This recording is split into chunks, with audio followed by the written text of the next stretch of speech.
Hello दोस्तों, education twin में आपका स्वागत है। तो आज हम मैथ के कुछ महत्वपूर्ण प्रश्न को हल करेंगे। यह रेलवे के प्रीवियस ईयर का पेपर है जो 2022 में हुआ था, ग्रुप डी का, उसी का पेपर है। तो चलिए हम शुरू करते हैं। तो इसका जो पहला प्रश्न है वह कह रहा है अंडर रूट में 729/15 गुणे 25/अंडर रूट में 81 गुणे 15/अंडर रूट में 225 का मान ज्ञात कीजिए। तो इसे हम हल करके आप लोगों को दिखाएंगे। पहले लिखा है अंडर रूट में 729/15 गुणे 25/अंडर रूट में 81 गुणे 15/अंडर रूट में 225। यह जो है 729, यह 27 का स्क्वायर है, तो 27 लिखेंगे बटे 15, क्योंकि अंडर रूट से बाहर निकालेंगे तो 27 आ जाएगा। गुणे 25/81 को अंडर रूट से बाहर निकालेंगे तो इसका मान 9 है, क्योंकि यह 9 का स्क्वायर है। गुणे 15 यह 225 जो है वह 15 की स्क्वायर है, तो अंडर रूट से बाहर निकालेंगे तो आ जाएगा 15। यह 15 इस 15 से काट देंगे। 9 को काटेंगे 27 बार, मतलब 9 1 9 और 9 3 27। 3 से इसे काटेंगे, 3 1 3, 3 से इसे काटेंगे, 3 5 15। 5 से 25 को काटेंगे 5 बार, यानी इसका जो मान आ जाएगा वह 5 आएगा। तो जो ऑप्शन नंबर 1 है 5, ये इसका सही जवाब है। अगला प्रश्न देखते हैं। अगला प्रश्न है वर्तमान में एक पिता की आयु उसके 3 बच्चों की आयु के योगफल की दोगुनी है। 15 वर्ष बाद पिता की आयु उसके पुत्र उसके बच्चों की आयु के योगफल के बराबर होगी। आज से 15 वर्ष बाद पिता की आयु कितनी होगी, यह प्रश्न है। तो हम इसे हल करके दिखाते हैं आप लोगों को। जो पहला लाइन पढ़ी है यहाँ कह रहा है कि एक पिता की आयु उनके 3 बच्चों की आयु की दुगुनी है। अगर हम बच्चों की आयु x वर्ष मान ले तो पिता की आयु हो जाएगी 2x हो जाएगी। और उसके बाद कह रहा है 15 वर्ष बाद पिता की आयु उस बच्चों की आयु के योगफल के बराबर होगी। अगर यहाँ 3 बच्चे हैं, एक बच्चा अगर 15 वर्ष बढ़ेगा तो दूसरा बच्चा भी 15 वर्ष बढ़ेगा और तीसरा, यानी तीनों बच्चों की जो आयु होगी 15 वर्ष बाद तो 45 की वृद्धि हो जाएगी, 45 वर्ष, क्योंकि तीनों बच्चों की आयु बढ़ेगी 5-5 वर्ष। तो 45 वर्ष, 15-15 वर्ष बढ़ेगी तो 45 वर्ष हो जाएगा। और पिता की आयु केवल 15 वर्ष बढ़ेगी। यह कह रहा है दोनों आपस में बराबर होगी। तो हम x का मान निकालेंगे इससे, तो लिखेंगे हाँ 2x माइनस x, यह जो x है बराबर किस पार ले आएंगे तो माइनस हो जाएगा। यहाँ लिखेंगे 45, यह 15 जो बराबर किस पार जाएगा तो माइनस हो जाएगा। तो x का मान निकालेंगे तो x का मान आ जाएगा 30।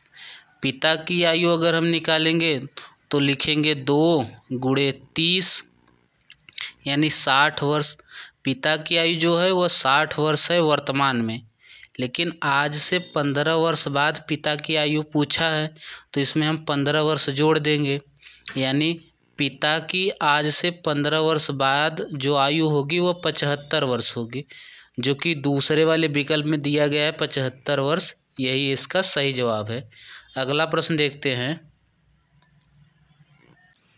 अगला प्रश्न है कह रहा है निम्न में से कौन सी साधारण भिन्न मिश्रित आवर्ती दशमलव 0.3125, यहाँ से देखिए फिर यही लिखा गया है, आवृत्ति दोहराई है 125 125 125, यानी हम इसे लिख सकते हैं, लिखेंगे 0.3, उसके बाद 125 125 पे बार लगा देंगे, क्योंकि 125 125 यही रिपीट हो रही है तो इस पर हम बार लगा देंगे। इसे हम साधारण भिन्न में बदलने के लिए इसे लिखेंगे 3125, जिस पर बार नहीं होता है यानी 3, इसे घटा देंगे और नीचे लिखेंगे जितने पर बार होता है उतना 9 लिखेंगे। तो 3 संख्या पे बार है तो 3 9 लिखेंगे, और जितने पर बार नहीं है, जितने संख्या पर उतना 0 लिखेंगे। एक संख्या पे बार नहीं तो 1 0 लिखेंगे। इसे घटाएंगे, लिखेंगे 3 1 2 5। 5 में से 3 घटाएंगे तो आ जाएगा 2, यानी 3122 हो जाएगा इसे घटाने पर। और नीचे लिखेंगे 9 9 9 और 0। जब इसे 2 से काटेंगे तो लिखेंगे 2 1 का 2, बचेगा 1, हो जाएगा 11। 2 5 10, 2 6 का 12 और 2 1 का 2। इसे काटेंगे 2 से तो 4, 2 चौक 8, बचेगा 1, 19 हो जाएगा। 2 9 18, बचेगा 1, फिर 2 9 18, फिर ये 10 हो जाएगा। 2 5 10, यानी इसे हल करने पर एक तो ऊपर आएगा 1561 और नीचे आ जाएगा 4995। यही इसका साधारण भिन्न के रूप में है। तो यह वाला जो उत्तर है वह तीसरे विकल्प में दिखाया गया है, 1561 बटे 4995। यही इसका सही जवाब है। अगला प्रश्न देखते हैं। अगला प्रश्न है, एक राशि को साधारण ब्याज की एक निश्चित वार्षिक दर पर 2 वर्ष के लिए निवेश किया गया था। यदि इसमें मौजूदा दर से 2% अधिक की राशि निवेश किया गया होता तो 2 वर्ष में अर्जित साधारण ब्याज 240 अधिक होता। निवेश की गई राशि ज्ञात करनी है हमें, मतलब मूलधन ज्ञात करना है कि कितनी राशि निवेश की गई थी। इससे आप लोगों के एक एग्जाम्पल के द्वारा समझाते हैं। मान लीजिए मैंने मूलधन मान लिया 100 रुपये, एक एग्जाम्पल है तो आप लोगों को जल्दी समझ में आए। इसमें मैंने पहले 30% निकाला, फिर 50% निकाला। 50 का ही मैंने 30% निकाला, फिर 50%। मैंने 30% अगर इसका मान निकाला 30/100 तो आ जाएगा 15 रुपये। और अगर हम 50% इसी का निकाले 50/100 तो आ जाएगा 25 रुपये। यानी हम 50 रुपये का अगर हम 3% निकाले तो 15 रुपये आया, और 50 का हम 50% निकाले तो 25 रुपये आया। हमने 20% एक्स्ट्रा किया, परसेंटेज में 20 का एक्स्ट्रा किया तो हमें रुपए में 10 रुपये एक्स्ट्रा मिल गया। यानी 20% का जो दाम था वह 10 रुपये एक्स्ट्रा था, यानी अधिक था। तो अगर हम मूलधन निकालना चाहें तो कोई भी धनराशि अपने आप में 100% के बराबर होगी। तो 10/20% गुणे 100। जब इसे हम हल करेंगे 20 को 100 से काटेंगे आएगा 5। 5 में हम अगर 10 का गुणा करेंगे आ जाएगा 50, यानी मूलधन 50 आ गया। यानी अगर हम परसेंटेज में 20 की वृद्धि की तो हमें 10 रुपये की वृद्धि हुई। उसी प्रकार यहाँ कह रहा है 2% अधिक वृद्धि हुई 2 वर्ष में, तो इतना अधिक राशि मिला। यही तरीका से आप लोगों को हल करके हम दिखाते हैं। तो मान लीजिए यह 2 वर्ष, एक वर्ष में 2 वर्ष बढ़ी, 2% वृद्धि हुई, और 2 वर्ष में यह 4% की वृद्धि हुई। 4% की वृद्धि हुई लेकिन मूल्य में 240 रुपये अधिक हुई। तो कोई भी मूल्य यानी मूलधन अपने आप में 100% के बराबर होता है।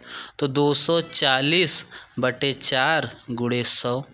जब हम 4 से 24 को काटेंगे तो 6 बार, 4 छंग 24, और यहाँ जो 0 बचा था 0 लिख दिया। 60 का जब हम 100 में गुणा करेंगे तो आ जाएगा 6000।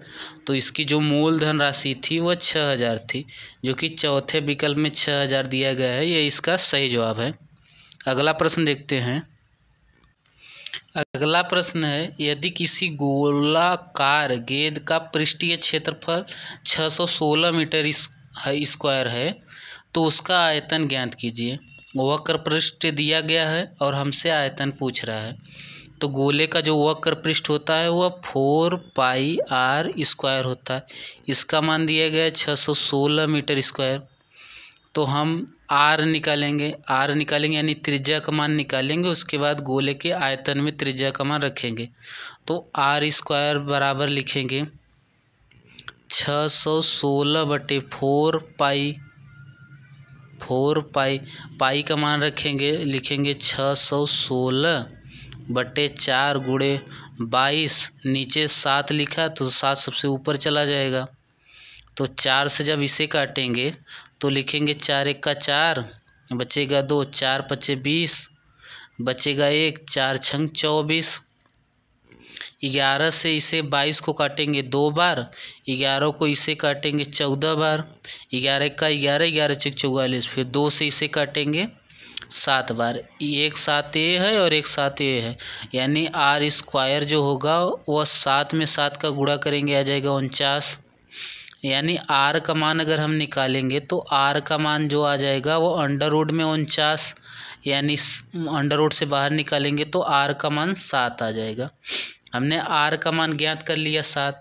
अब गोले के आयतन में आर का मान यानी त्रिज्या का मान रखेंगे तो जो गोला का आयतन होता है वह 4/3 पाई आर क्यूब होता है। तो लिखेंगे 4/3, पाई का मान लिखेंगे मान 22/7 और आर का क्यूब यानी 7 × 7 × 7 343। इसे हल करेंगे, जब इसे हल करेंगे तो इसका मान जो आ जाएगा वो आएगा 1437.33 मीटर क्यूब। यही इसका सही जवाब होगा।